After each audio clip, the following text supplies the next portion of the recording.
dropping these videos left and right, man. I'm telling you. You know what I'm saying? You got a good thing going on here. But I'm not going to hold you too long. Let me get everything set up over here. And then on StreamYard, you know what I'm saying? Go ahead and lock that in. And, you know, let's talk about how men are not attending these leftover events. It's just not happening. We're not going to do it. And we're not running up on y'all. We're not approaching you. We don't want you approaching us at the gym. We're just not dealing with you. You need to get your attitudes checked. You need some humbling. And we're here to do it. You guys smash that like button. With no further ado. Men are not dumb. Men are not stupid. You are being manipulated. Come with me as I try out a singles event in Sydney. So I went to a singles event. When I got there, it was literally 90% women. Why would men pay to get rejected when it happens every day free on a daily basis? Get ready with me to go to a speed dating event in St. Pete, Florida. Let's talk about becoming unexpectedly single in your 30s. Is anybody else like insatiably lonely all the time? I have had 2 guys go from trying to talk to me. Singles events are literally the worst way to find a woman. Don't waste your time. Kindly subscribe to the channel, as it is our sole form of support. Thank you.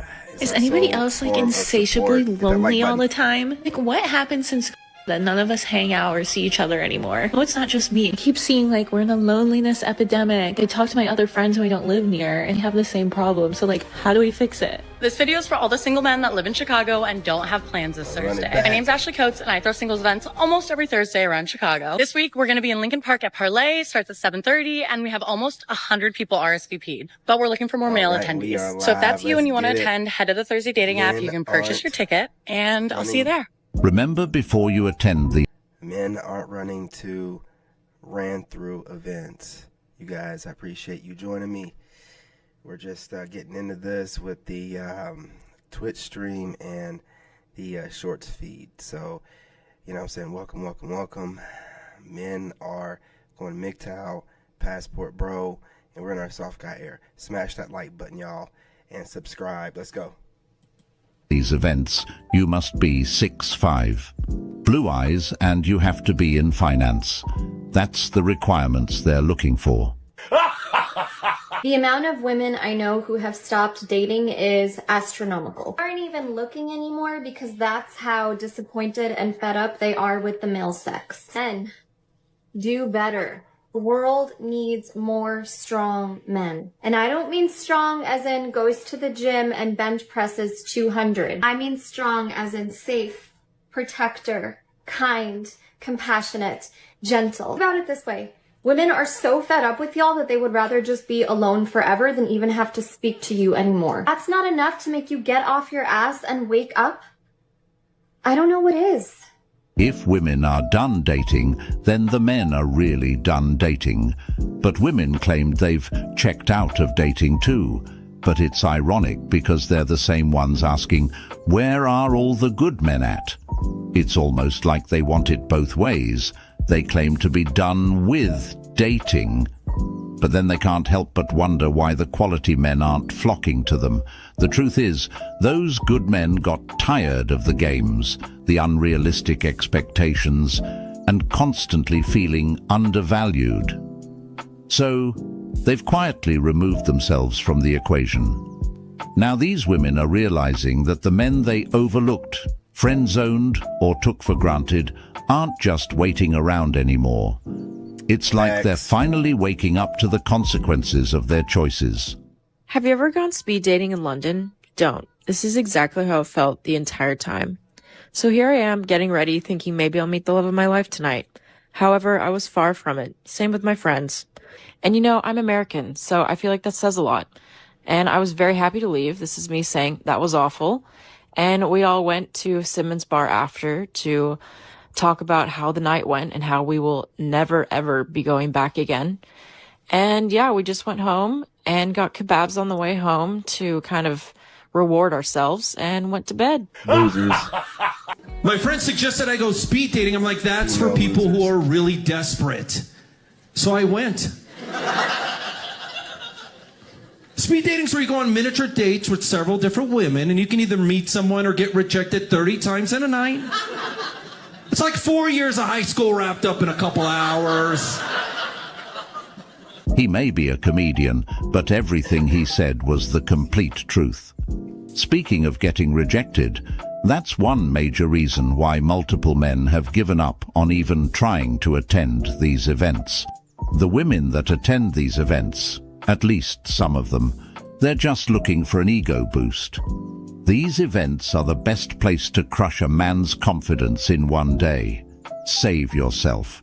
Hello, fellow Spoiler Girls. So you want to get invited to a singles event in New York City? Well, I'm hosting, so don't worry. Everybody's invited. Make sure you're checking out on Instagram, and I will have more information there. We will be having a Halloween bash next. Make sure you're following. Bye, love. I'm genuinely starting to think that there's something wrong with me. So last night I went on a date with a very, very nice guy. Now tell me why I'm sitting here thinking, you know what, God? Actually, I think I want a few more lessons. Like, what the actual fuck? If I were to really think about it, though, and analyze it, I'm assuming this is probably because I considered my ex to be, like, a nice guy, and I'm just now realizing how much he, like, really messed me up and gave me, like, really bad commitment issues. It's everybody else's fault. And so it's like, if I think about, you know, how I want maybe more of a guy who would be like a lesson or like a bad boy, it's because they're at least very straightforward with their red flags. Like, you know what you're getting into. Whereas a nice guy, they can just surprise you out of fucking nowhere with some traumatic experiences and manipulation and bullshit. Like, how the fuck am I supposed to trust anyone? You know, I have to give her props for figuring out there's something wrong with her. Even if a good man come into these women's lives, they're always seeking chaos, because that's what they're so used to. But I understand, because these are traumas that they're dealing with from past relationships. That's why these women should heal before getting into another relationship, because they might just end up hurting the person that they're dating. So I went to a singles event, and when I got there, it was literally 90% women. And I was like, I'm gonna go now. Attention, single ladies everywhere. We are currently in the NBA playoffs, if you did not know, which means that there are single, straight men in bars all over watching basketball. Go meet one. Yeah, it's pretty obvious why these men aren't attending these singles event. Why would men willingly put themselves in a situation where they're expected to pay for the privilege of rejection? These singles events often create an environment where the odds are already stacked against them. Men know that they're being sized up, judged, and dismissed in minutes, sometimes seconds, based on superficial criteria. Why would they want to pay to attend the event to get rejected when that happens for free on a daily basis? It's no surprise that men are choosing to avoid these events. It's not just the money. It's the emotional toll of constantly feeling like they're not good enough or being put through a competitive gauntlet just to be noticed. Cheers, amiga. Cheers to being single and ready to mingle. She's now at the name tag. It is very, very common to dream about an ex, to think about an ex. Even if they're in a happy relationship? Yes. Mm-hmm. Wow. If you're offended that your partner still thinks about other past lovers or potential lovers, it's going to be a long life. Relationships are a choice. I fundamentally believe that. And man, if you're out here still going to singles events, just to reiterate this to you, man, I'm telling you, you're missing out. Okay, there's something wrong with you. You're there's very few dudes there, but they did say there were a couple. Y'all got to stop that, man. We're trying to apply pressure and hold the line. These women, man, look, they don't need to have a backup plan of going to a Ran-Thru event and trying to get somebody to want to be with them. No, man, they need to work on their personality. So when dudes are approaching them, that 9 times out of 10 are on their level, they know how to, talk back. They're always doing too much. It's not working out for y'all. Look, no self-respecting modern man is going to a singles event. We know that that's the bottom of the bottom. Y'all are the ones that are below dating app chicks. Yeah, I said it. If you're going to singles events, you're below dating app chicks. You must have no social skills. It's the craziest thing in the world, but they're doing it out here, y'all. They're doing it. But anyway, I want to hold y'all. I got another video coming, man. Got another one from one of these passport bros. Got to keep it rolling. Loving